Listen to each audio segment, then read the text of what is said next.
Yung mga isda ni Kadong ay mas maganda na salba sa lambat na ganyan.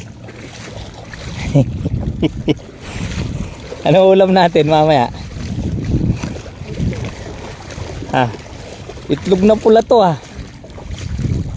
Ha? Ayan o. Pauwi na kami ni Mrs. Si Red Rider o, hindi na pwede. Tilapia to o.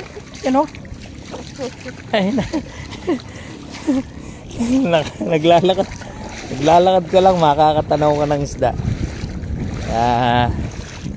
Eto. Yung paglalakad, nanindahan si Mrs. eh. Yung lugar namin, doon sa maraming puno doon.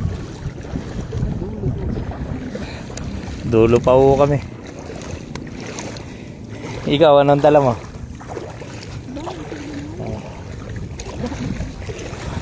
For the first time, binaho itong daan namin na to.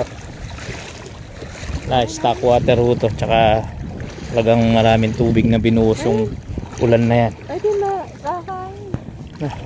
Isda oh. Nasa lambat sila. Okay. Narinig na namin yung mga aso. Go, go, go.